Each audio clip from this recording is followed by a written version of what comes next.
The heading, Introduction. The early Byzantine era and its military context sets the stage for exploring the transformative period of the Byzantine Empire, a crucial era that saw the reshaping of Roman military and political strategies after the fall of the Western Roman Empire in 476 CE. The early Byzantine Empire, often considered as the continuation of the Roman Empire in the East, was marked by its adaptation and resilience amidst a backdrop of uncertainty and external threats. This era's military context is vital in understanding the empire's survival and expansion during these formative centuries. During this period, the Byzantine Empire faced a myriad of challenges, including invasions by barbarian tribes, the rise of the Persian Empire, and internal conflicts. The Byzantines inherited the Roman military framework, but were forced to innovate and adapt to the changing landscape. The establishment of the thematic system, where military provinces or themes were created, is a key example of this adaptation. This system allowed for a more localized defense and efficient military response, significantly influencing the empire's ability to repel invasions and manage its vast territories.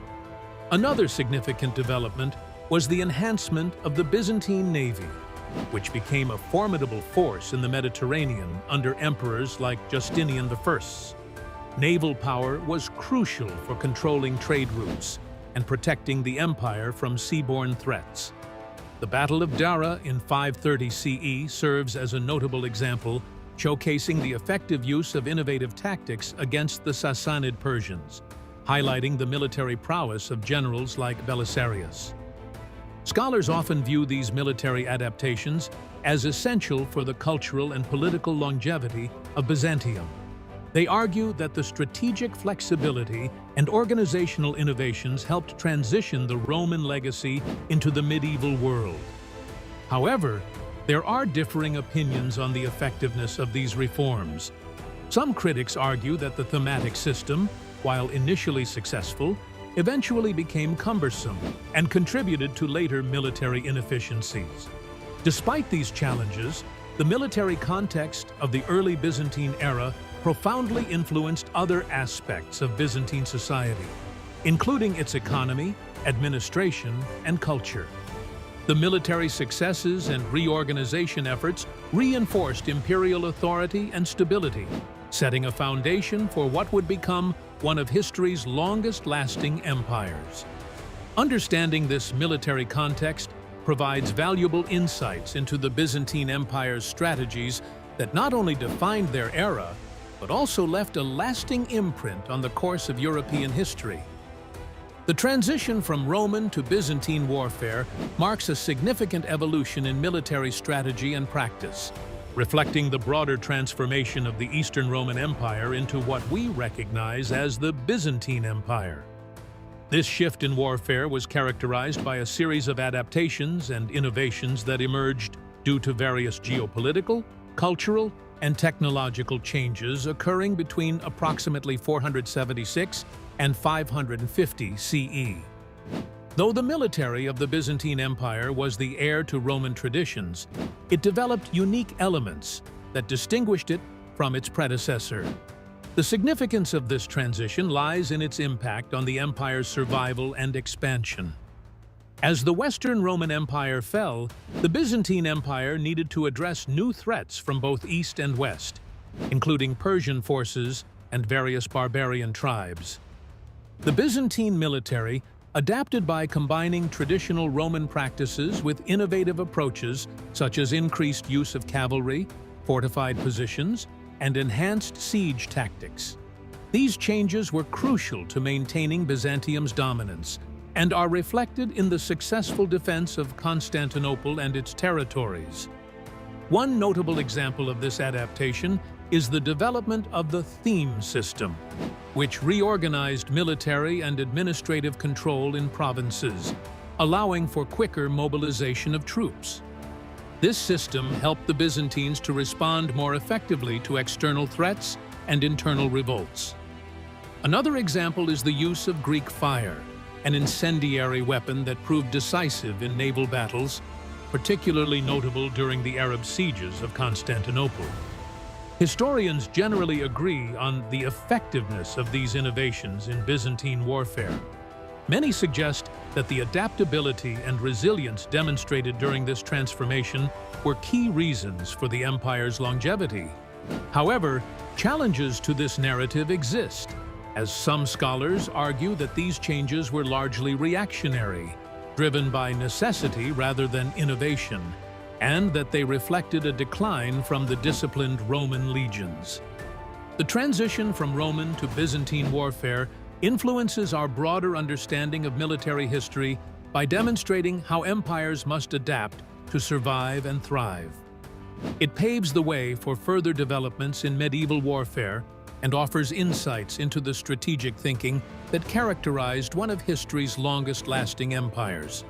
Furthermore, this transformation intersected with developments in other areas such as politics, economy, and culture, showcasing the interconnectedness of societal evolution. Despite differing opinions, this period's military transformations were pivotal in defining the legacy and endurance of the Byzantine Empire.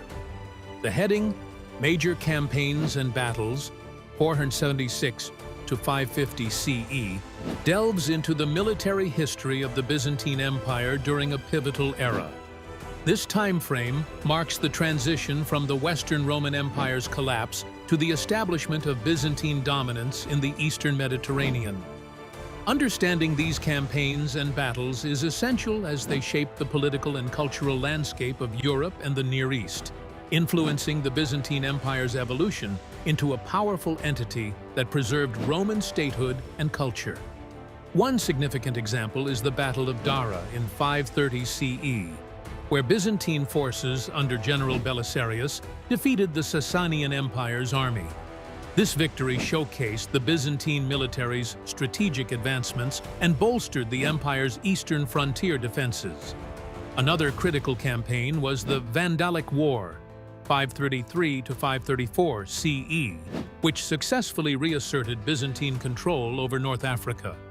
This campaign not only restored vital grain supplies to the empire, but also demonstrated Justinian Puerta's ambition to recover former Roman territories, reinforcing Byzantine influence in the Western Mediterranean. Military historians often regard these campaigns as testaments to Byzantine resilience and their capacity to adapt to new threats through tactical innovations and efficient military administration. The strategic use of fortified positions and the famed Byzantine cavalry highlight the empire's combination of traditional Roman tactics with innovative approaches, securing victories against formidable foes. However, these campaigns also faced challenges and criticisms. The financial burden of sustaining prolonged military efforts strained the Byzantine economy, leading to tax hikes and internal discontent. Critics argue that the emphasis on reconquest eventually overextended the empire, making it vulnerable to future invasions. Additionally, while some contemporaries admired Justinian's zeal for restoration, others viewed it as unrealistic or overly ambitious, neglecting pressing issues within the empire's core territories. These military endeavors were not isolated events, but connected deeply with broader social, economic, and political aspects of Byzantium. They influenced the empire's diplomatic relationships, trade routes, and interactions with emerging European powers. Moreover, by securing key regions and fortifying borders, these battles laid the groundwork for the Byzantine Empire's cultural flowering in subsequent centuries, as well as its role as a buffer against the encroaching forces of the early Islamic caliphates.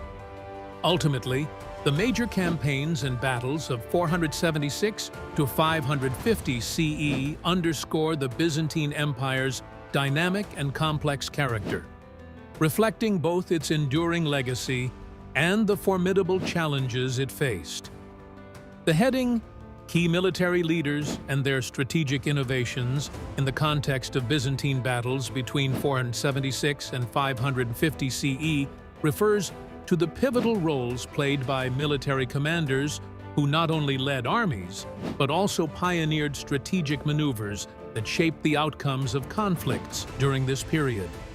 These leaders were instrumental in establishing the Byzantine Empire's military legacy, marked by tactical ingenuity and the ability to adapt to evolving threats.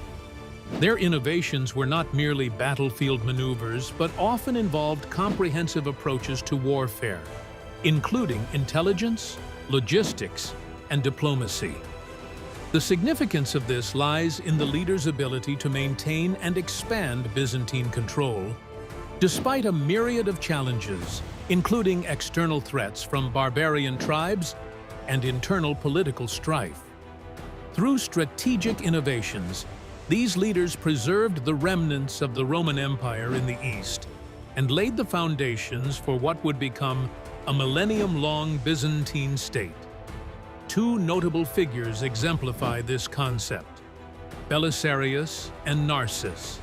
General Belisarius, one of Byzantine Emperor Justinian I's most trusted military leaders, is renowned for his use of combined arms tactics, which integrated infantry, cavalry, and artillery to great effect.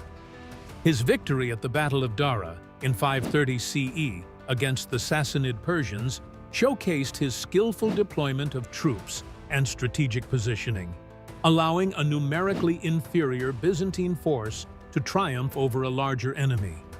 Another example is Narses, who, despite being an eunuch and palace official, proved his prowess on the battlefield. At the Battle of Taginae in 552 CE, his shrewd use of terrain and psychological warfare against the Ostrogoths culminated in a decisive Byzantine victory that marked the recapture of much of Italy. However, focusing solely on these innovations overlooks potential challenges and controversies. Some historians argue that the Byzantines often relied too heavily on past Roman strategies and were conservative in adapting to newer forms of warfare, which could be a limiting factor in their military effectiveness. Furthermore, the reliance on a few brilliant leaders sometimes left the empire vulnerable during periods of less capable leadership.